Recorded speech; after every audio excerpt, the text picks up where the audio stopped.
Hey, welcome to Legal Readings, where I read your cases for you so you don't have to.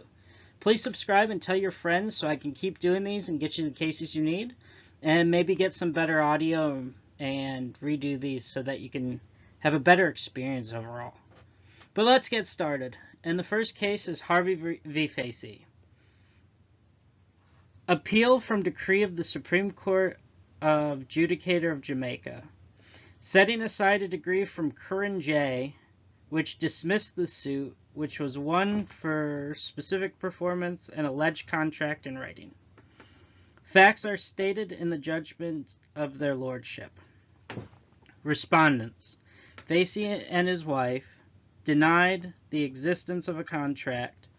The question decided in appeal was where 3 telegrams sent out in a pleading constituted a binding agreement for sale and purchase.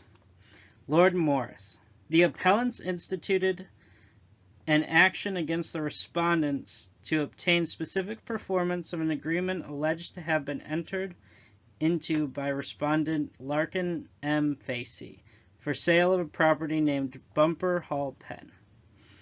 The respondent Ellen Facey was alleged to have had power and authority to bind his wife, the respondent Adeline Facey, in selling the property. The case came on for hearing before Mr.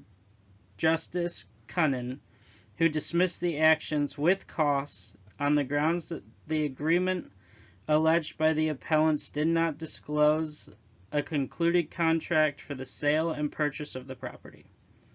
The Court of Appeals reversed the judgment of Kernan and declared that the binding agreement for the sale and purchase of the property had been proven between the appellant and respondent Ellen Facey.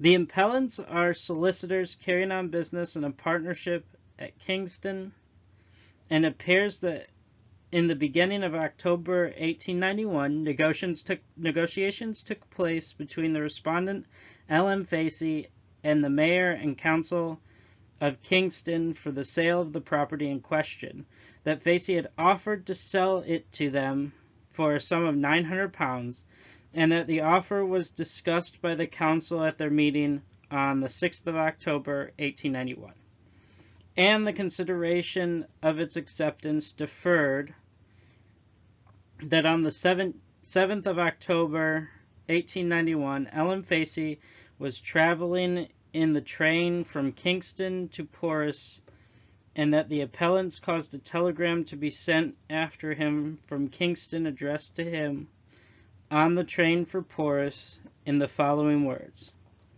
"Will you sell us Bumper Hall Pen? Telegraph lowest cash price, answer paid." That the same day, L.M. Facey replied by telegram to the appellants in the following words: "Lowest price for Bumper Hall Pen, £900. That the same day, the appellants replied last mentioned telegram by the telegram addressed to Ellen Facey on train Porus in the words following: "We agreed to buy Bumper Hall Pen for the sum of £900, asked by you. Please send your title and deed in order we may get an early possession." The above telegrams were duly received by the appellant and L.M. Facey. Their lordships concur the judgment of Mr. Justice Cunnin that there was no concluded contract between the appellants and L.M. Facey to be collected from the aforementioned telegrams. The first telegram asked 2 questions. The first question is as to the willingness of L.M. Facey to sell the appellants. The second question asks the lowest price. And the words telegraph is the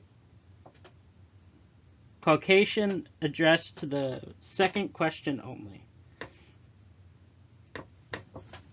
L.M. Facey replied to the second question only and gives his lower price.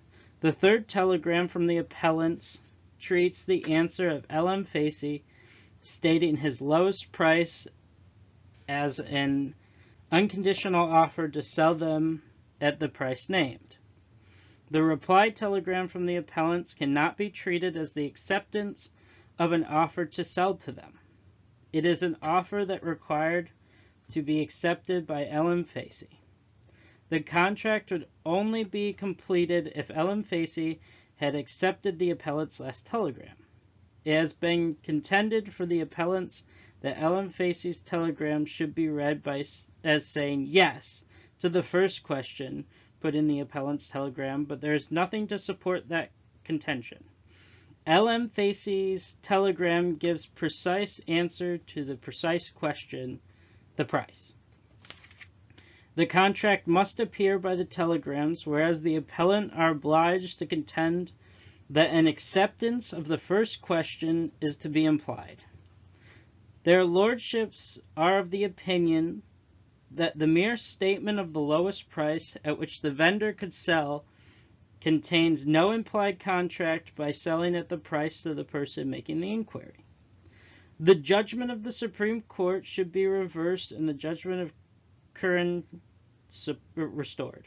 The appellants must pay to the respondent the cost of the appeal to the Supreme Court and of this appeal.